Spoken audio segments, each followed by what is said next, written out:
My running journey started in 2012 when I signed up for a 4-kilometre fun run with my children. And that was the very beginning. I hadn't run since I was a child.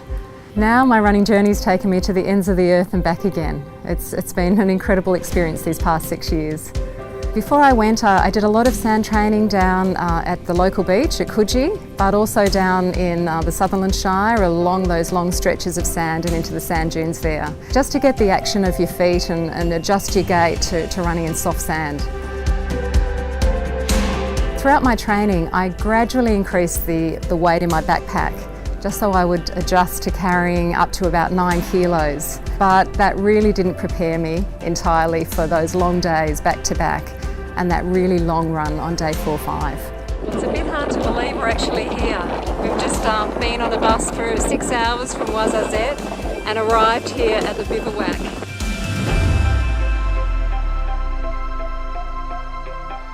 Walking to the start line on day 1 was an incredibly surreal experience. After all these months in the lead up, just picturing that moment.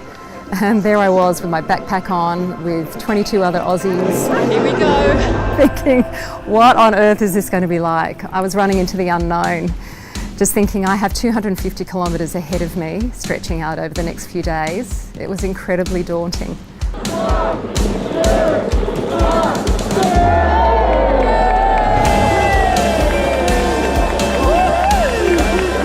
So as I got through that start line and headed out into the first sand dune that wasn't far off into the Sahara, I got into a steady rhythm, and I had my music that I was listening to, and I was thinking about, the purpose of the race and about life. We're about 2 k's in. The key is to pace yourself. You really have to conserve your energy. Even though you're wanting to do, the best you can to do the fastest time, you really need to watch yourself and not get carried away and go too fast. Coming into the first checkpoint. But so exciting, I could not believe that it was actually happening. Hello. Hi, how are you? Fine, and you? Good, thank you. Thank you. You want 2 bottles or 1 bottle? Actually, I'll have 2. Just going to fill up my bottles and continue on. I'm listening to Midnight Oil, going across a pretty big open plain. It's amazing. Heading to the dunes, I think. I think I've probably done about 18 k's.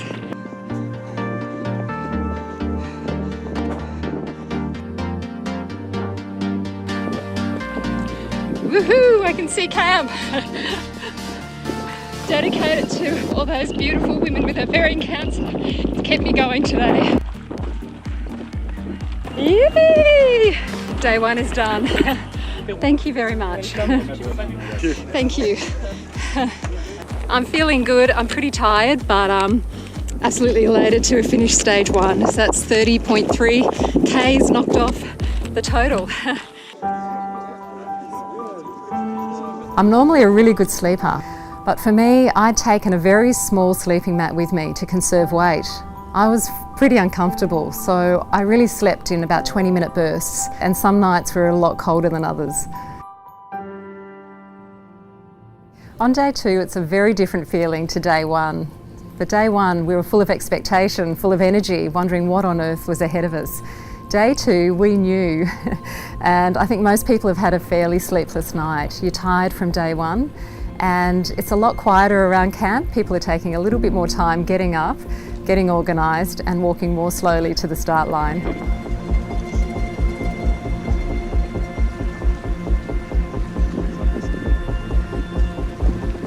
Here we go, day 2.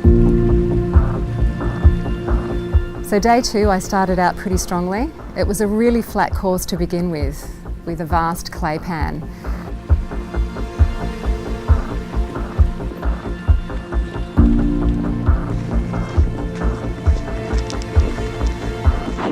Picking up, a bit of a headwind, but head down and just keep on going. So I got into a great rhythm, listened to my music, thought a lot about life and loved ones, and then we hit the sand dunes, slowed down a little bit through there, and then we were up climbing the rocks, getting up to the top of that jebel. Climbing the jebel. It's getting hot now, but we'll get over this and then it'll be downhill to camp from there. It was tough going. It reminded me of Nepal, and I'm so glad I'd had that experience of rock hopping and climbing.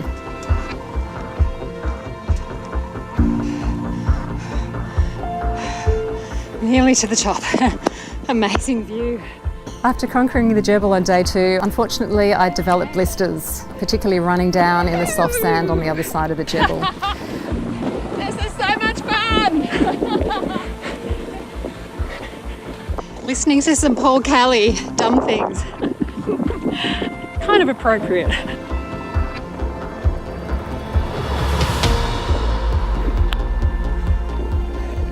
It is so good to be here.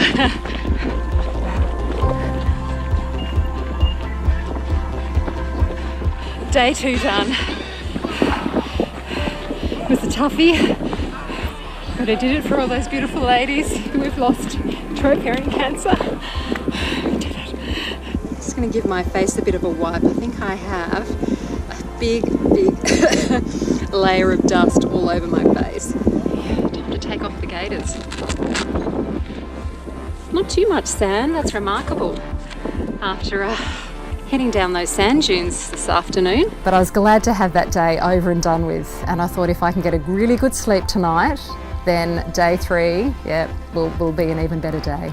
So around midnight on the night of day 2, the wind picked up and we were all woken with the tent flapping. We tried to anchor it down, and then it just got to the point where we knew we had to gather all our gear and anchor it down. There was a sandstorm on its way. I ended up putting my shoes, anything that could blow away, into my sleeping bag with me, and did it up as tightly as possible just so I could breathe. And it was wild. And this sandstorm blew and blew for at least 2 hours. Last night a wild sandstorm came through, and this is the result.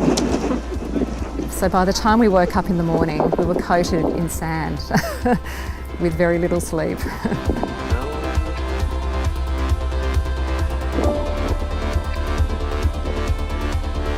Breakfast time. I have my Cliff Bar. Okay, see you. And my cappuccino. So day 3, after riding out the sandstorm, we were faced with getting back over this Jebel that we'd climbed in day 2 on the even steeper side up, which required climbing up on fixed lines through a gradient of about 30%. It was a tough day.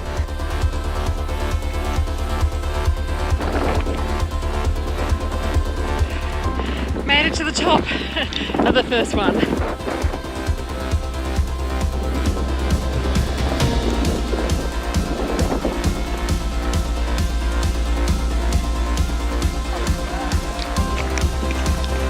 Wow, what a view.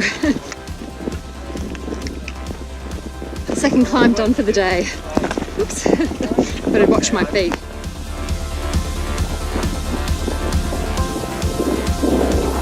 I think there's only a few Ks to go. Day 3, it's been a pretty epic one. There's camp. Yoo-hoo! Thank you.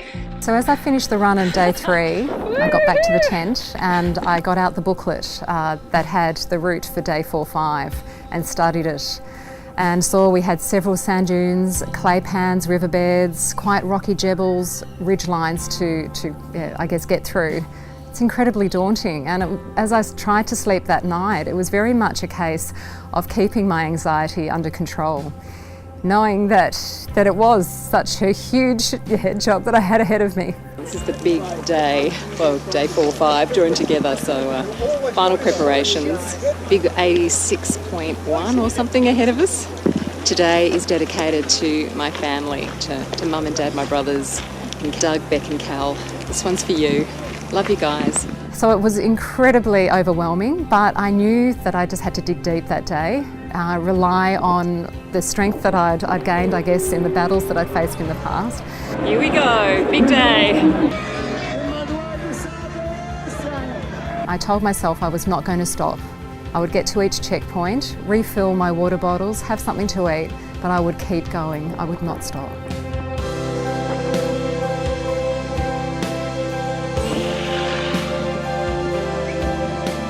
Time for a little run across the clay pan. Here we go. That'll be about 13 k's done on this big long day.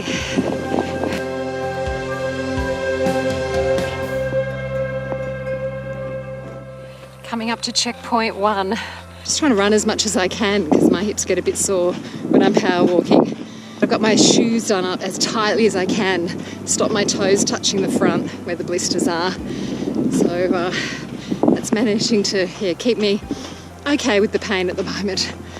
But for me, I stopped, refilled my water bottles, had a bite to eat, and then kept going.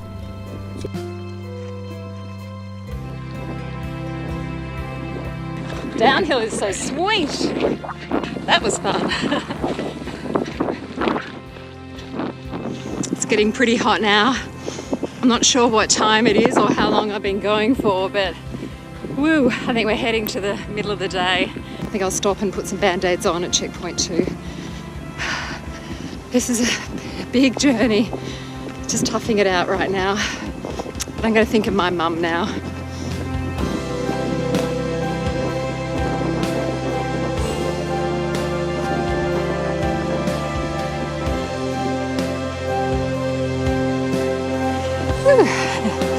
Okay. Putting a band-aid on, so I think that'll save things. So I want to stay hydrated because it's pretty hot.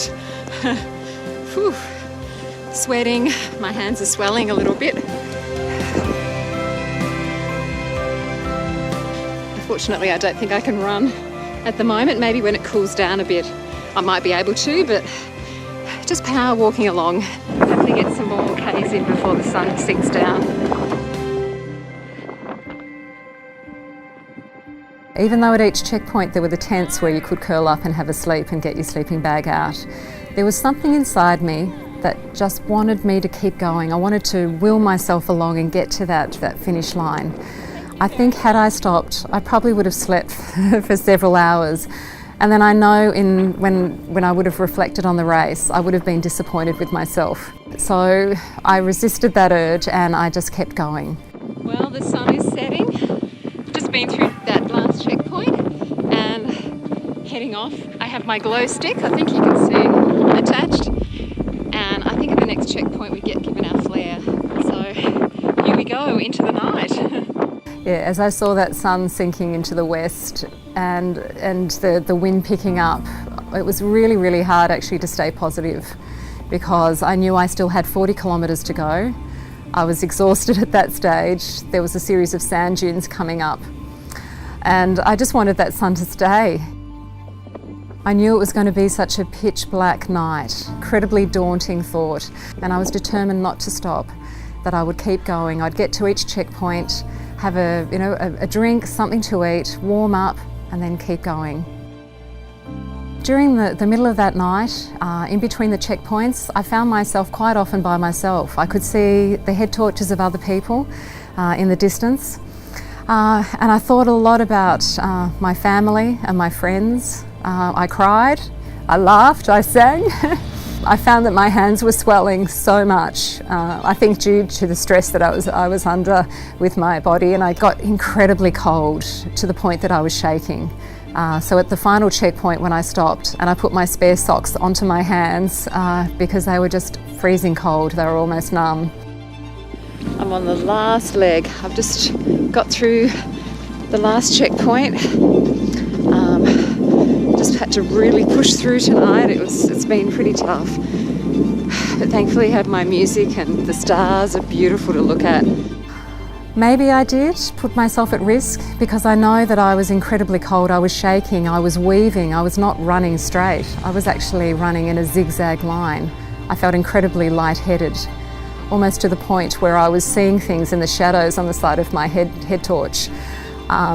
But I just so dearly wanted to get to that finish line, and so that's what kept me going. And I had about 10 kilometres to go, and I just powered along as fast as I could, a little bit of running, but mainly walking through the soft sand, and was so glad to get to that final finish line. I am so happy to be here. It has been the biggest day and night. I have no idea what time it is, but I'm just really really having to dig deep. This was probably the toughest thing I have ever done. But I'm nearly there. Look at those lights. Hey, yoo-hoo! It is so good to be here. Now for a cup of tea.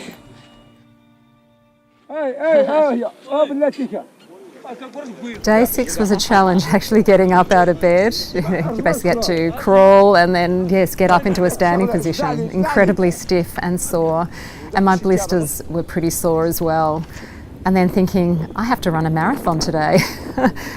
It was pretty still overnight, but the wind picked up and a sandstorm blew in just as we were having our breakfast and then preparing to get to the start line. It was incredibly wild. I mean, you just couldn't see beyond, about 50 metres ahead, and it was wild, cold, and I just thought, wow, what a challenge for the final day. I would have wished it to be a tailwind to help blow us along, so it was head down and just trying to run as hard as we could. And you had to cover your face because it was just blinding, and it was just, the sand was biting into our skin. It was tough going. Thinking about life in the future and how good it is that I've been given a second chance.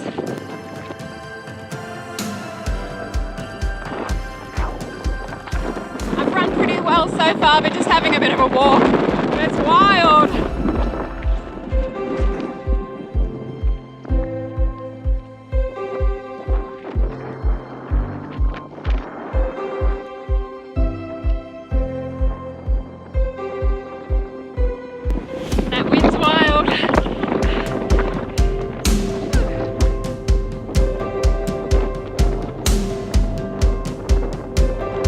Through the sand dunes and onto this gravel rocky plateau, so trying to keep up the running, get to the next checkpoint as soon as I can, but feeling good. Checkpoint 3. As I came into that final checkpoint of the Marathon des Sables and the final day of racing, as exhausted as I was so elated, and that just bubbled up from within. I knew I had about 10 kilometres to go. And I picked up the pace. Just so much was going through my head and heart at that stage, and I was just so looking forward to seeing that final finish line. I'm so glad the camera's working. I just fell over. That gave me one big fright, but I'm okay. I think I fell gracefully in amongst the rocks. Feel okay. All right, onwards.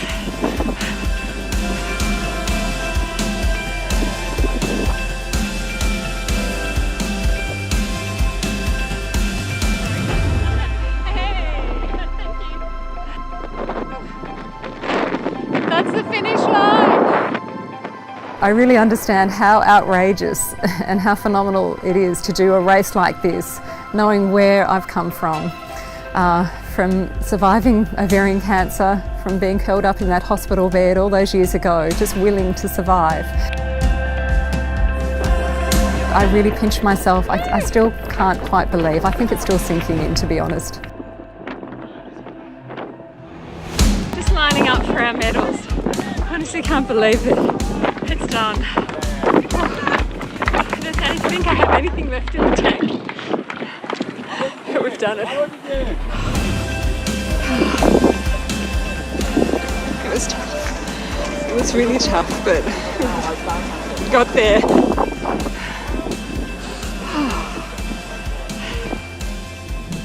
So the memories I take home from the Marathon des Sables are of an amazing location, extreme elements, the wonderful friendships that I've made, and the incredible fulfillment and joy, as funny as it sounds to say the word joy, but of completing that race and accomplishing that 250 kilometres out in that desert.